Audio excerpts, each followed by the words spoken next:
World news के sponsor हैं स्वागत, अदरक, लहसुन और मसाले 100% प्योर एंड हाइजीनिक।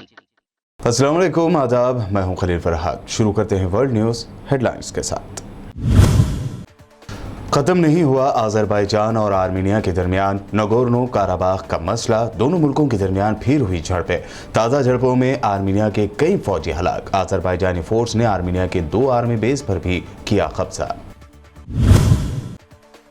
सऊदी अरब की हेल्थ मिनिस्ट्री का चौंकाने वाला इंकशाफ। पिछले 2 महीनों के दौरान 97% सऊदी शहरियों ने नहीं ली कोरोना वैक्सीन।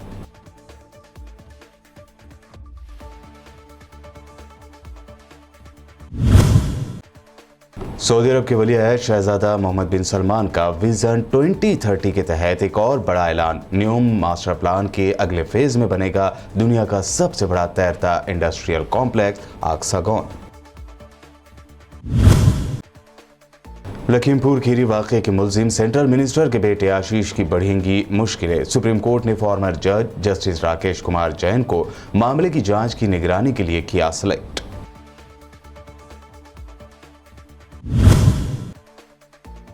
त्रिपुरा में UAPA FIR के मामले में वकीलों और सहाफियों को मिली बड़ी राहत। सुप्रीम कोर्ट ने वकीलों और सहाफियों पर सख्त कार्रवाई न करने का दिया हुक्म।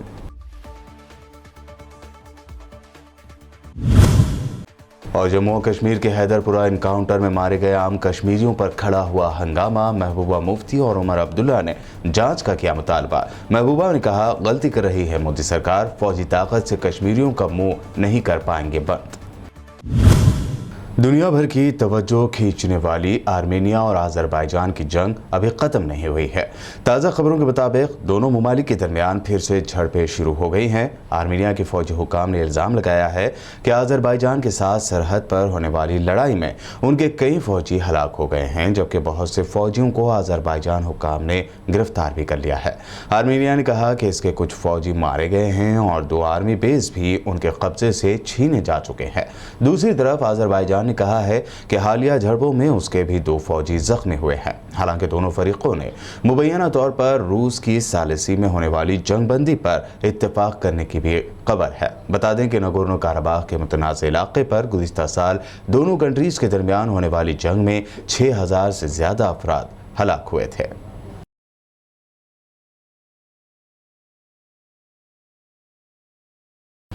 सऊदी अरब की हेल्थ मिनिस्ट्री ने इंकशाफ किया है कि मुल्क में पिछले 2 महीनों के दौरान कोरोना वायरस से मुतासरा 97% यानी 97% अफराद ने वैक्सीन नहीं ली या सिर्फ 1 डोज ली है। वजारत सेहत ने मजीद कहा कि मुतासरा अफराद में से 65% को हिफाजती टीके नहीं लगाए गए हैं। उनमें से 32% को 1 डोज दी गई, जबकि मुतासरा अफराद में से 3% को 2 डोसेज दी गई हैं। वजारत सेहत ने कोरोना की तब्दील होती शक्लों यानी वेरिएंट के असरात को रोकने और वायरस से पैदा होने वाली पेचीदगियों से बचाने के लिए कोरोना वैक्सीन की 2 डोसेज लेने का अमल तेजी से मुकम्मल करने पर जोर दिया है।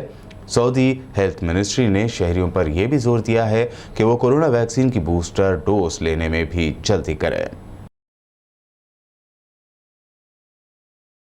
सऊदी अरब के वली अहद शहजादा मोहम्मद बिन सलमान ने दुनिया के सबसे बड़े तैरते इंडस्ट्रियल कॉम्प्लेक्स ऑक्सागोन के क़याम का ऐलान करते हुए न्यूम के मास्टर प्लान का अगला मरहला यानी फेज पेश किया है। ये मंसूबा फ्यूचर के मैन्युफैक्चरिंग सेंटर्स के लिए एक बुनियादी नए मॉडल की नुमाइंदगी करता है। उन्होंने कहा कि ऑक्सागोन न्यूम और मुल्क में माशी तरक्की के लिए असरदार साबित होगा और विजन 2030 के तहत हमारे अज़ाइम की तकमील करेगा। ऑक्सागोन फ्यूचर में सनती तरक्की के बारे में दुनिया के नुक्ते नज़र यानी पॉइंट ऑफ व्यू की नई तारीफ, माहौलियात के तहफ़्फ़ुज़, जबकि न्यूम में मुलाजमतें पैदा करने और तरक्की में अपना रोल अदा करेगा। वली अहद ने अपने ऐलान में यह भी कहा कि मुझे ये देखकर खुशी हो रही है कि ग्राउंड लेवल पर कारोबार और तरक्की का आगाज़ हो चुका है और हम शहर की तेज़ी से तोसी के मुंतज़िर हैं। न्यूम सऊदी अरब के साउथ वेस्ट हिस्से में वाक़ एक बड़े इलाके पर मुश्तमिल है। इसका बुनियादी शहरी माहौल बंदरगाह से मरबूत होगा और ये लॉजिस्टिक मरकज़ के इर्द गिर्द वाक़ है। इसमें शहर के मुतवक्को रिहायशियों की अक्सरियत आबाद होगी।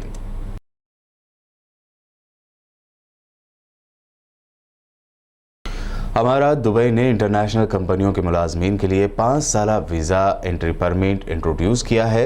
दुबई के वली अहद शेख हमदान बिन मोहम्मद ने ट्विटर पर यह नया वीज़ा मुतारिफ कराने का ऐलान किया है। उन्होंने एक ट्वीट में कहा कि हमारा मकसद इदारों को सहूलत मुहैया करना, उनकी टीमों को साल भर दुबई में मुनक्कद होने वाले इजलासों, कॉन्फ्रेंसों और नुमाइशों में शिरकत के लिए दुबई में आने जाने के काबिल बनाना है। मुत्तहदा अरब अमारात में रिहाइश आम तौर पर रोजगार से वाबस्ता है। उसने हालिया बरसों में वीज़ा के मुतादिद नए ऑप्शंस मुतारिफ कराए हैं।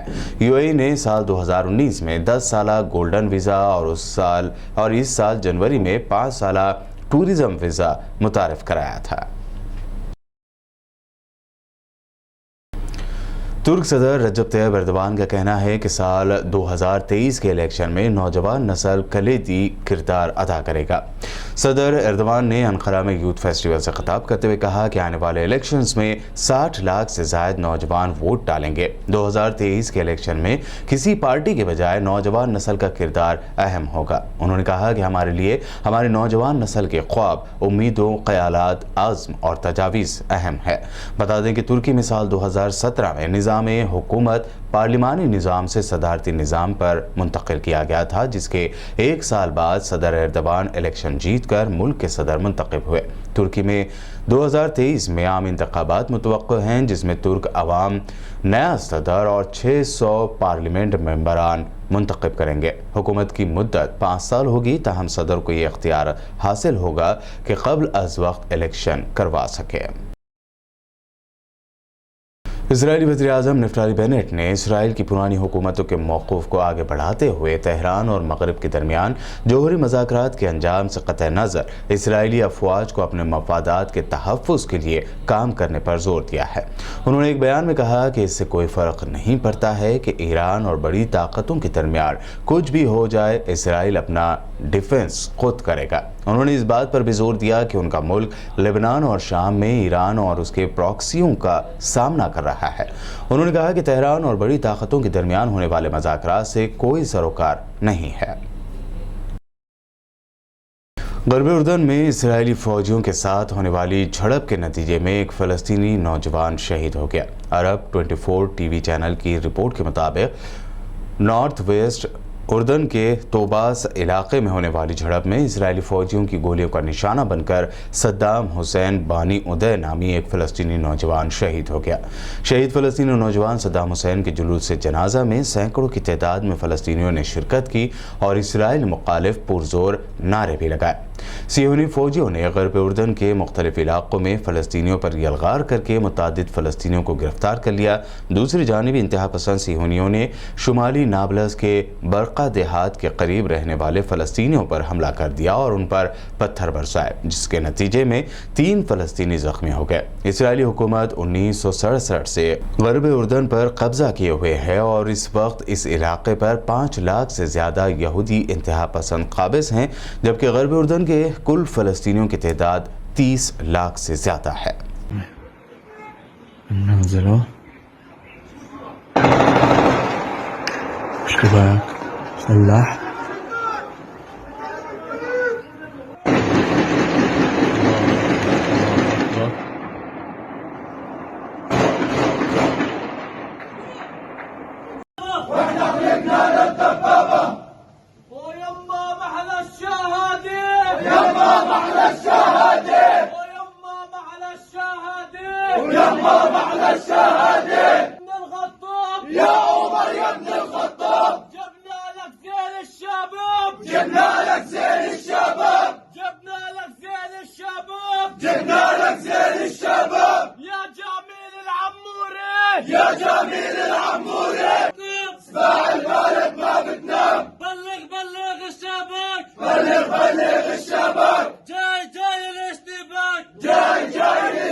पोलैंड और और बेलारूस की सरहद पर फ़लस्तीनी समेत दिगर ममालिक के शहरियों की हालत इंतहाई अबतर है।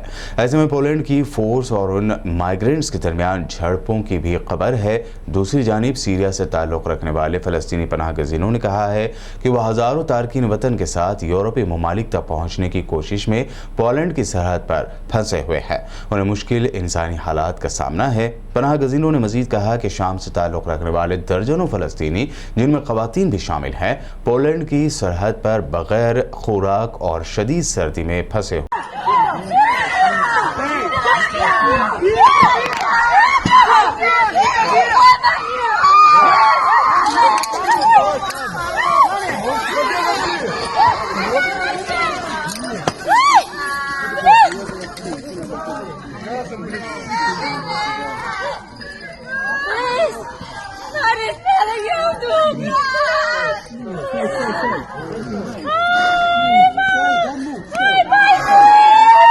Stay. Gazem dostała też. Wolny stąd do siebie, kurwo jebana! Tak, też!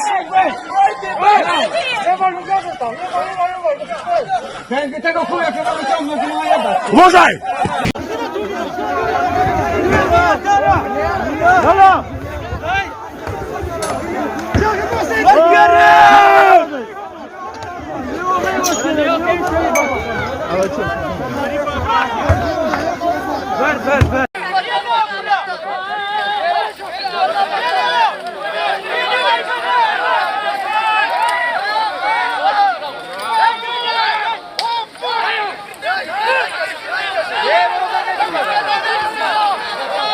Uważaj!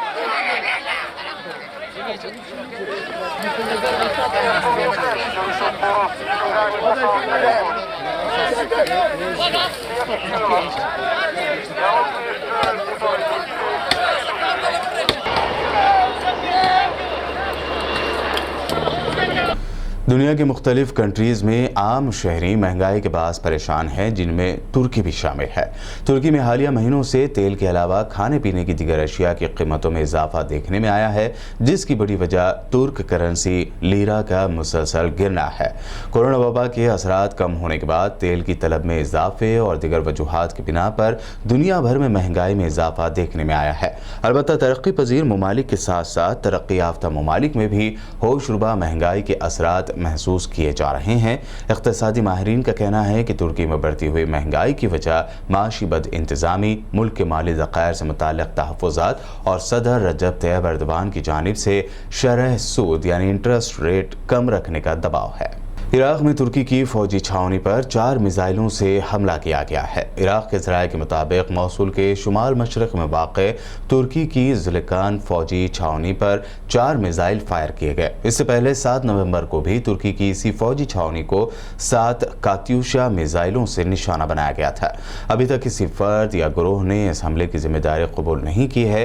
ताहम ऐसा मालूम होता है कि जारह ममालिक के ख़िलाफ़ सरगर्म इराक़ की बाज़ मज़ाहमती क़ुव्वतें हरकत में आ गई हैं और उन्होंने अमेरिका समेत दिगर तमाम जारह ममालिक को अपने मुल्क से बाहर खदेड़ने का फैसला कर लिया है। इराक़ में मौजूद अमेरिका के बारूदी दहशतगर्दों पर रोज़ाना की बुनियादों पर हमले होते रहते हैं और अब तुर्की के अड्डों पर भी हमलों की खबरें मौसूल होने लगी हैं। सीरिया पर इसराइली फ़ौज ने मिसाइल हमला किया, जिसे सीरियन आर्मी ने नाकाम बना दिया है। इसराइली हुकूमत ने 4 जुम्मे की सुबह दमिश्क के साउथ में एक इलाके पर मिसाइल से हमला किया। न्यूज़ एजेंसी सना के मुताबिक सियोनी दुश्मन ने रात 1:15 बजे मकबूजा गुलान से दमिश्क के साउथ में एक इमारत पर 2 मिसाइल दागे। इनमें से एक मिसाइल को हवा में ही तबाह कर दिया गया। इस हमले में किसी तरह का जानी नुकसान नहीं हुआ। बताया जाता है कि जिस इमारत पर इसराइली फ़ौज ने मिसाइल हमला किया वो खाली इमारत थी, इसमें कोई नहीं रहता था। इसराइली फ़ौज हालिया बरसों में दमिश्क समेत सीरिया के मुख्तलिफ इलाकों पर हवाई हमले कर रही है, जिनमें ज़्यादातर हमले शामी फ़ौज के एयर डिफेंस सिस्टम की मदद से नाकाम बना दिए जाते हैं। म्यांमार के फौजी हुक्काम ने नज़रबंद सियासी रहनुमा आंग सान सूची के खिलाफ मुकदमा चलाने का ऐलान कर दिया है। सूची पर इंतखाबात में धोखाधड़ी और ताकत के गलत इस्तेमाल के नए इल्ज़ामात के तहत मुकदमे की तैयारी मुकम्मल कर ली गई है। एक अदालत के जज ने अवलीन फैसला सुनाने की तारीख भी मुकर्रर कर दी है।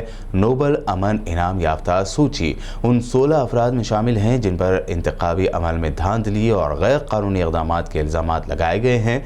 सूची को 1 फरवरी के रोज़ फौजी बगावत से चंद घंटे पहले गिरफ्तार किया गया था। उनको अपने खिलाफ 11 फौजदारी मुकदमात का सामना है और मजमूई तौर पर उन्हें 100 साल से ज़ायद की सज़ा कैद सुनाई जा सकती है। सूडानी डॉक्टरों की सेंट्रल कमेटी ने मुल्क में होने वाले हालिया मुजाहिरों में 23 अफराद के मरने की खबर दी है।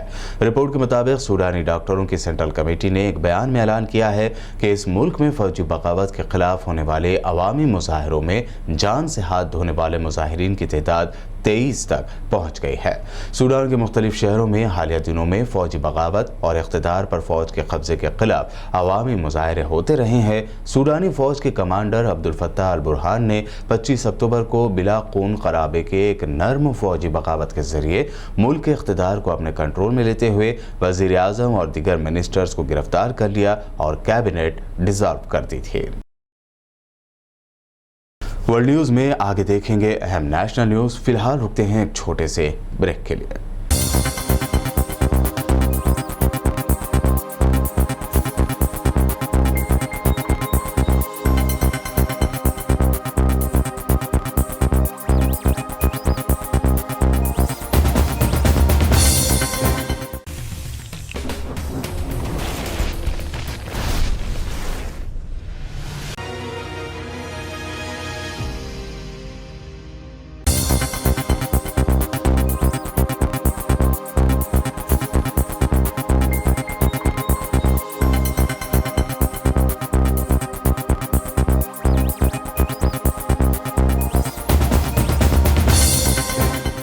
ब्रेक के बाद आइए अब देखते हैं अहम नेशनल न्यूज़। सुप्रीम कोर्ट में आज बुध को लखीमपुर खीरी वायलेंस केस में सुनवाई हुई। इस दौरान अदालत ने पंजाब और हरियाणा हाई कोर्ट के फॉर्मर जज जस्टिस राकेश कुमार जैन को मामले की जांच की निगरानी के लिए मुंतखब किया है। अदालत ने कहा कि गैर जानिबदार और आज़ाद जांच यकीनी करने के लिए यह ज़रूरी है। इसके अलावा 3 IPS ओहदेदारों को भी UPSIT टीम में शामिल किया गया है। ये अफसर SB शिरोडकर, दीपेंद्र सिंह और पद्मजा चौहान है। अदालत इस मामले में चार्जशीट दाखिल होने और जस्टिस राकेश जैन की रिपोर्ट के बाद सुनवाई करेगा। त्रिपुरा में UAPA FIR के मामले में वकीलों और जर्नलिस्टों को बड़ी राहत मिली है। सुप्रीम कोर्ट ने अगले हुक्म तक वकीलों सहाफ़ियों पर सख्त कार्रवाई न करने का हुक्म दिया है। दरख्वास्त में UAPA की FIR को चैलेंज किया गया है। इस मामले में गैर कानूनी सरगर्मियों यानी UAPA कानून को भी चैलेंज किया गया है। सुप्रीम कोर्ट में 2 वकीलों अंसार इंदौरी और मुकेश और एक सहाफ़ी ने यह दरख्वास्त दाखिल की। वकीलों ने आज़ाद सच तलाश करने के हिस्से के तौर पर त्रिपुरा का दौरा किया था, जबकि सहाफ़ी श्याम मीरा सिंह ट्विटर पोस्ट के लिए FIR का सामना कर रहे हैं। दरख्वास्त में उन पर दर्ज UAPA के तहत दर्ज FIR को कैंसिल करने की मांग की गई है। जम्मू कश्मीर के हैदरपुरा में हालिया इनकाउंटर को लेकर PDP चीफ महबूबा मुफ्ती ने नाराजगी जाहिर की है। महबूबा ने कहा कि यह बहुत अफसोसनाक है कि हैदरपुरा में 3 शहरी भी मारे गए हैं। उन्हें दहशतगर्दों का ओवरग्राउंड वर्कर करार दिया गया, जबकि उनके ओवरग्राउंड वर्कर होने का कोई सबूत नहीं है। ये कैसा इनकाउंटर है कि एक टेररिस्ट मारा गया है और 3 शहरी भी मारे गए हैं। महलूक शहरी में से एक की बेटी का कहना है कि उसके वालिद को ढाल के तौर पर इस्तेमाल किया जाता था। महबूबा मुफ्ती ने कहा कि मोदी सरकार गलती कर रही है, वो फौजी ताकत से कश्मीरियों का मुंह बंद नहीं कर सकते। उन्होंने कहा कि मैं इस केस में पाकिस्तान की तनकीद कैसे कर सकती हूँ। महबूबा ने हैदरपुरा इनकाउंटर की अदालती जांच की भी मांग की। दूसरी जानिब उमर अब्दुल्ला ने भी इनकाउंटर को लेकर बयान दिया है। उन्होंने कहा कि हैदरपुरा में हालिया इनकाउंटर की गैर जानिबदार और काबिल भरोसा जाँच ज़रूरी है। इनकाउंटर में मारे गए लोगों के बारे में बहुत सारे सवाल उठाए जा रहे हैं। उन्होंने कहा कि पहले भी फर्जी इनकाउंटर के कई केसेस सामने आए हैं और इस इनकाउंटर के बारे में उठाए गए सवालों के तेजी से और काबिल भरोसा तरीके से जवाब दिए जाने की जरूरत है। श्रीनगर में एक एनकाउंटर हुआ, ये मैं आपको बताना चाहती हूँ। अभी यंग है, लोग हैं, जवान हो आप, एनकाउंटर हुआ, मिलिटेंट मारे गए, हम समझते हैं, मगर मिलिटेंट के साथ साथ जो वहां इल्जाम लगा है कि जो घर का रहने वाला था, जो घर वाला था, उसको शील्ड बना के लेके गए, ये उसके घर वाले कहते हैं, वो भी मर गया। और एक जवान डॉक्टर आपकी तरह बिल्कुल यंग मुदस्सिर नाम का डॉक्टर, वो भी मारा गया। अब मुझे मालूम नहीं उसको उनको किस खाते में डालेंगे, मगर दिल दुखता है। अगर मक्खालाल बिंद्रू डॉक्टर है, मुदस्सिर गुल क्या है? मुदस्सिर गुल के लिए डॉक्टर एसोसिएशन कहाँ है? मेरी बेटी को यतीम क्यों किया? ये 1 साल की है, ये एक वर्ड बोलती है, बाबा बाबा बोलती है। इसका बाबा दे दो, इसका बाबा लाओ। क्यों मारो? इसको शक्ल दिखाओ, अपने बाप की शक्ल दिखाओ। एमिस हो शक्ल मालस, एमिस वर्षी नशीरस, एमसे मैं उसकी दूसरी मिसेज हूँ। मैं इंसाफ मांगती हूँ, मैं अपने हस्बैंड के लिए इंसाफ मांगती हूँ, मैं अपने मुदस्सिर के लिए। मुझे दिखाओ, अगर वो OGW था, मुझे सबूत दे दो OGW होने का। मुझे पता है, मैं उसकी मिसेज हूँ, वो कोई OGW नहीं था, उसने कोई गलत काम नहीं किया है। अगर आप मुझे सबूत देते हो वो OGW था, पहले मुझे गोली मारो, फिर मेरी बेटी को गोली मारो, आपको कोई कुछ नहीं बोलेगा, कोई नहीं बोलेगा। जुजामान केस का रखा था, सुकोर केस का रखा था, हमें मारो, लेकिन पहले मुझे मेरा हस्बैंड दिखाओ, मुझे उसकी शक्ल दिखाओ, उसकी माँ को मार डालो, उसका बाप मर जाएगा। Dit is mooi zoals een huis. Dit is mooi zoals mijn mannen. Misschien mooi huis. ML Bindru was a doctor. What was Mudassir Gul? What was he doing? Where is Doctors Association? Where are them?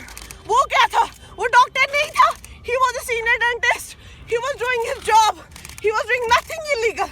अगर Creta लोगों के पास है, वो terrorist है. मेरे doctor ने Creta लाई, वो terrorist हो गया. उसने पैसे कमाए, वो टेररिस्ट हो गया. मेरे साथ आइए, मैं दिखाऊंगी वो कितनी जगहों पे मजदूरी मशगत करता है।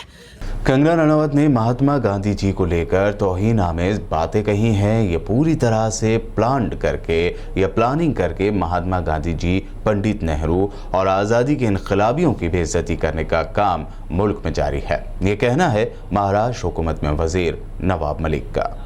इस तरह से कंगना रनावत ने महात्मा गांधी जी के को लेकर अपमानजनक बातें कही है। हमें लगता है एक पूरी तरह से सुनियोजित तरीके से देश में महात्मा गांधी हो, पंडित जवाहरलाल नेहरू हो और जो देश के स्वतंत्र सेनानी हैं, उनका चरित्र हनन करने का काम किया जा रहा है, उन्हें बदनाम करने का काम किया जा रहा है, गलत इतिहास बताकर लोगों के सामने पेश किया जा रहा है। उसी श्रृंखला में कंगना रनावत ने बातें की हैं।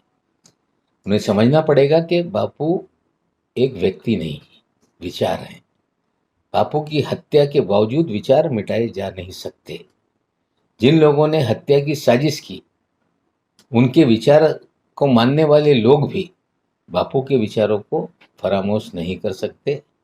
हमें लगता है कि इस तरह से जो महात्मा गांधी को लेके उल जुलूल बातें की जा रही है, देश कभी इसे स्वीकारेगा नहीं, दुनिया नहीं स्वीकारेगी। हिंसा से सवाल नहीं छूटते। हिंसा के जरिए ज़मीनें कब्जा की जा सकती है, लेकिन हिंसा के जरिए दिलों पर राज नहीं किया जा सकता। अहिंसा से ही दुनिया के दिलों में, दुनिया में बहुत सारे लोगों को बापू के विचार उनके हृदय तक पहुँचे हैं। ये लोगों को समझना पड़ेगा। बॉलीवुड एक्ट्रेस कंगना रनावत ने जब से मुल्क की आज़ादी को भीख में मिली बताया है, वो हर तरफ से ट्रोल हो रही हैं। सियासी लीडर्स, आम जनता से लेकर बी टाउन सेलेब्स तक कंगना रनावत के बयान पर शदीद तनकीद कर रहे हैं। कंगना कानूनी मुश्किलात में भी फंसती जा रही हैं। अब जयपुर के मुकामी कांग्रेस लीडर ने एक्ट्रेस के खिलाफ पुलिस में शिकायत दर्ज कराई है। जयपुर में कांग्रेस लीडर ने कंगना के खिलाफ वैशाली नगर पुलिस स्टेशन में आज़ादी कमेंट के खिलाफ शिकायत दर्ज कराई है। थाने के SHO हीरालाल सैनी ने कहा कि शिकायत में बताया गया है कि कंगना ने आज़ादी को भीख में मिली बताया है, जिससे हमारे मुल्क के कॉन्स्टिट्यूशन और फ्रीडम फाइटर्स की तौहीन हुई है। पुलिस इस मामले की जांच कर रही है। दिल्ली के CM अरविंद केजरीवाल ने गोवा के ऑटो टैक्सी ड्राइवर्स के लिए 4 गारंटीज पेश करते हुए कहा कि गोवा के टैक्सी और ऑटो ड्राइवर्स ही ये तय करेंगे कि उनके लिए क्या क्या इश्यूज को हल किया जाए। तो 4 चीजों की आज मैं मोटे मोटे तौर पे घोषणा कर रहा हूं। सबसे पहली चीज,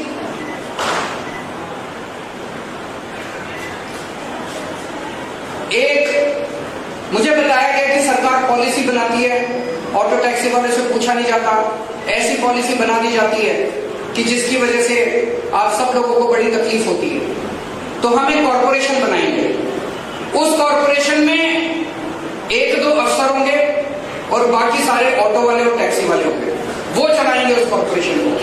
वो बनाएंगे गोवा के टैक्सी वालों की पॉलिसी।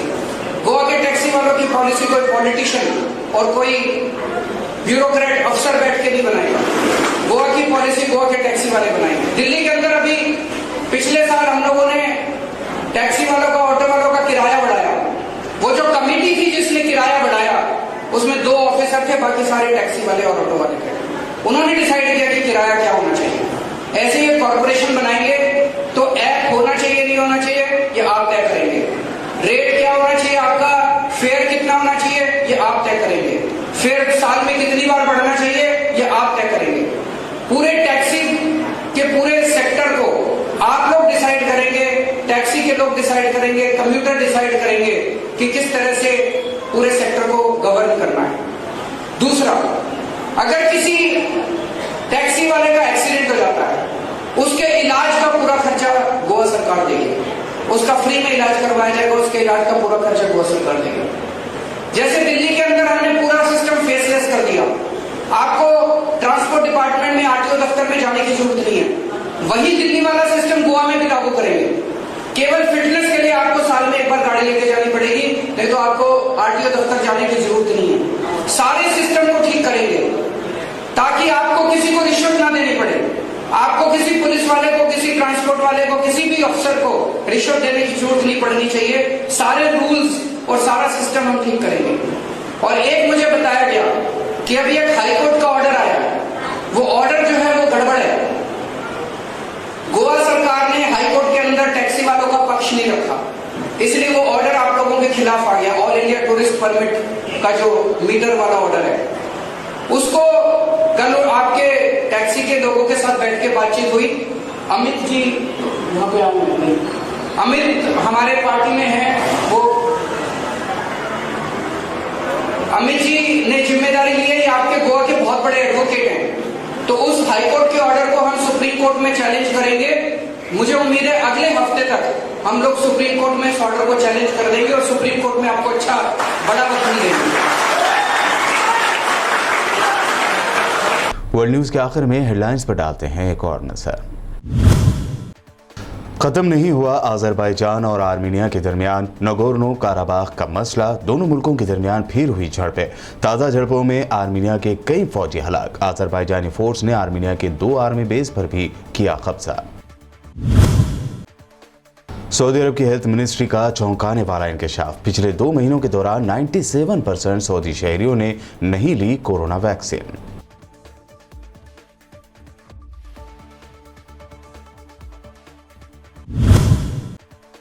सऊदी अरब के वली अहद शहजादा मोहम्मद बिन सलमान का विजन 2030 के तहत एक और बड़ा ऐलान। न्यूम मास्टर प्लान के अगले फेज में बनेगा दुनिया का सबसे बड़ा तैरता इंडस्ट्रियल कॉम्प्लेक्स ऑक्सागोन।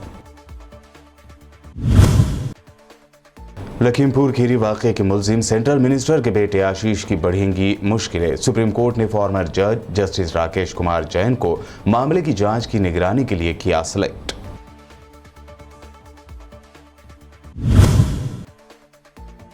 त्रिपुरा में UAPA FIR के मामले में वकीलों और सहाफियों को मिली बड़ी राहत। सुप्रीम कोर्ट ने वकीलों और सहाफियों पर सख्त कार्रवाई न करने का दिया हुक्म।